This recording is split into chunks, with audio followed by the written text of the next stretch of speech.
while learning to position and place the hands correctly will help tremendously with power-based activities. Using your hands for activities that require precision or efficiency demands development right down to the fingertips. One challenge in developing the hands is that there are no obvious parallels to walking, no useful repetitive activities that most people perform daily and can be adapted to the purpose.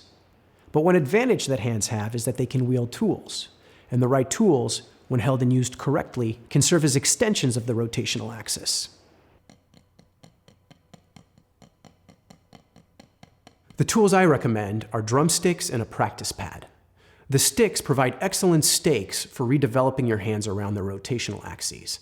The drum pad reduces the impact of each tap and simulates conditions equivalent to walking for the hands. Both are common and readily available, and practice pad exercises are pretty easy to fold into everyday activities like working at your desk, watching TV, or traveling. Before we get started, recall that the rotational axis runs from just under the outer wrist crease to the inside tip of the thumb.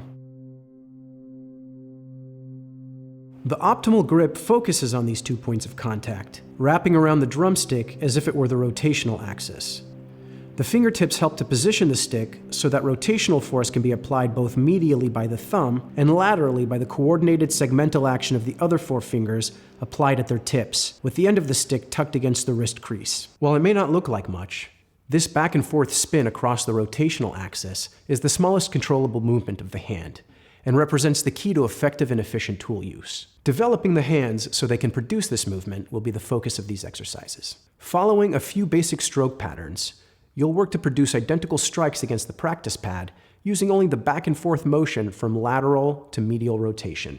That means minimizing movement across all other joints, from your shoulders down to your wrists. The first exercise, called sticky situation, focuses on the transition from lateral to medial spin. Begin seated upright with your feet together and the practice pad wedged between your knees. Tap the pad with both sticks at the same time, making an effort to use only medial spin with your thumbs to produce the strike. Tap the pad with both sticks again, this time using only lateral spin with your 4 fingertips against the wrist. Keep going back and forth with a steady rhythm, and try to hold your entire body still, except for the balanced and rhythmic rotation of your hands around the rotational axes. You may not be able to achieve this grip or stroke with one or both hands when you start this program. Over time, the bones of your hands will subtly realign around the drumsticks. In order to continue making progress over time, it's important to introduce a number of variables that will help to reframe the form and function of your grip systematically. Drumsticks come in different dimensions and weights, and it's important to rotate through 2 or 3 pairs regularly. 2-sided practice pads are available, letting you vary the sensation of impact. You can also remove the practice pad entirely and use your upper legs and knees as a strike surface, providing a double feedback loop.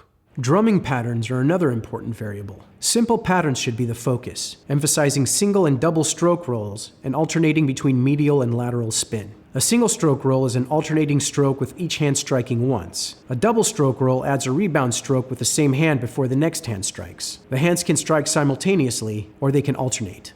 One last key variable is the force of gravity, featured in the exercise called anti-gravity. By lying on your back and holding the practice pad vertical, you can essentially neutralize the impact of gravity on your stroke, which is tremendously effective for reframing this exercise and drawing powerful insights into the biomechanics of the drum stroke. Be sure to leave a comment or send a message if you want more detailed information about the program or any of these exercises.